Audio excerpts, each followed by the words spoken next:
Okay, let's be honest.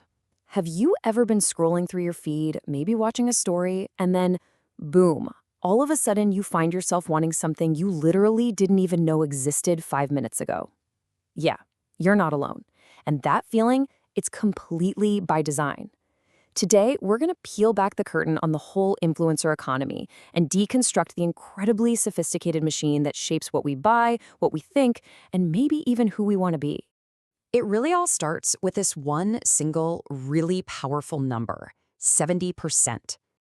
And what that means is that 70% of Gen Z now place more faith, more trust in social media influencers than in the A-list movie stars and musicians that brands have spent billions on for decades. I mean, this isn't just a statistic, it's a massive shift in who we as a culture actually trust. So that's the big question, right? Why? It's obviously not just about having a famous face anymore. So what are these invisible forces at play that make their influence so incredibly powerful? Well, let's get into it and deconstruct this whole thing piece by piece. Okay, first things first, let's get our definitions straight. The word influencer gets thrown around constantly, but to really get what's going on, we need to be super specific about what a modern social media influencer actually is.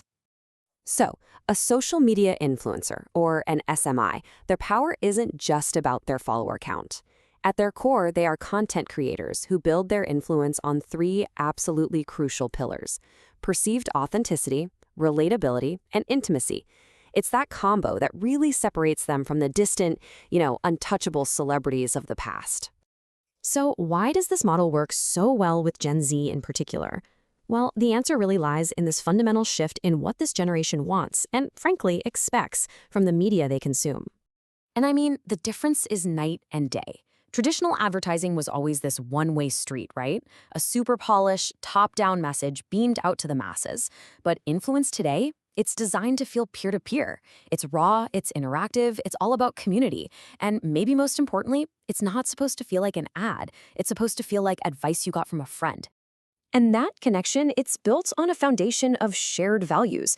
You've got huge numbers, like 86% of Gen Z audiences saying they prefer influencers they see as genuine. They're drawn to creators who stand for something, who actually talk with them, not at them, and who build these little communities around shared niche interests. It's a huge shift from just passively watching something to actively being a part of it. This all feeds into a really powerful psychological idea, the parasocial relationship. You know that one-sided connection where you feel like you truly know a creator, even though they have no idea who you are? That feeling of friendship, even though it's manufactured, is the pipeline. It's what builds the trust that leads to influence. Okay, so we're starting to get the why. Now let's talk about the how. Because this level of influence, it's not some happy accident. It's a science, and it's built on a playbook of very specific, very powerful persuasion tactics. Yeah, this stuff isn't magic. It's a really calculated blend of cognitive psychology and smart media strategy, all of it engineered to hook your attention and, gently guide your decisions. Let's break down this toolkit. First up, you've got scarcity. Think of those limited edition makeup drops that sell out in minutes. They create this massive sense of urgency. Next, the bandwagon effect, which we all know better as FOMO, the fear of missing out. It uses social proof, showing you how popular something is to make you want to join in. Then there's loss aversion. This one's tricky. It frames a deal not as something you could gain, but as an opportunity you're about to lose if you don't act now. And finally, you have the IKEA effect. This taps into a weird bias where we place a higher value on things we help create. By getting you to follow along with a DIY or a makeup tutorial, they're making you a co-creator, and that deepens your emotional investment. But believe it or not, the tactics go even deeper than that. Beyond these big psychological biases, there are these little perceptual hooks, these micro-tactics that are designed to basically hijack your senses and hold your attention, second by second. You've definitely seen this. Think about dual-screen content, that weirdly satisfying video of soap being carved that's playing next to the person talking. Its only job is to overstimulate your brain just enough so you don't get bored and swipe away. Then you have what you could call dopaminergic pings. These are the super rapid cuts, these sudden jarring sounds, the trending audio clips. They act as an unpredictable reward system, giving your brain these tiny little hits of dopamine that keep you scrolling. And this is all wrapped up in what's called calibrated amateurism, that shaky camera or the no-filter look that is, ironically, deliberately crafted to feel authentic and make you lower your guard. So, when you put all this together, you have this incredibly powerful system of influence. What's the actual real-world impact of all this? Well, as you can probably guess, it's a bit of a double-edged sword. There are some serious risks, but also some real potential for good. Now, on one side of that sword, the negative impacts are pretty well documented. Study after study shows that constant exposure to these curated, perfected, and often digitally altered images can lead to some serious body dissatisfaction, particularly among younger audiences. And look, the potential harm goes way beyond just body image. This culture can normalize this kind of out-of-control consumerism. It can lead people to substitute real-world friendships with these one-sided online ones, and it's even been linked to rising rates of anxiety and depression.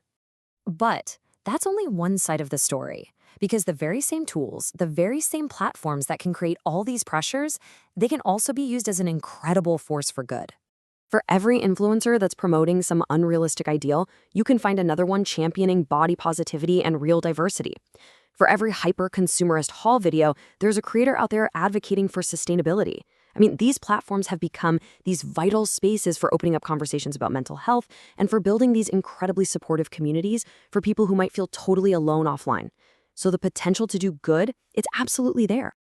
Okay, so where is all of this headed? The world of influence is always changing, always evolving, and what's coming next might just change the game completely.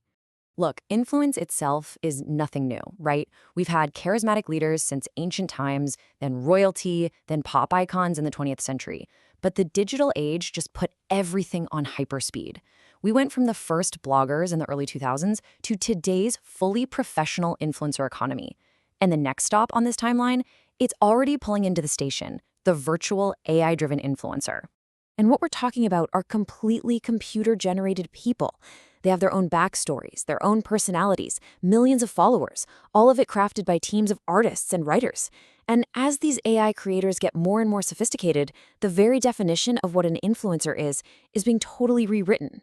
And that leaves us with one final, and I think really crucial question. In a world where your favorite influencer might actually be an algorithm, and that feeling of intimate, personal connection can be generated by lines of code, what does the word authenticity even mean anymore? That's something to think about the next time you're scrolling.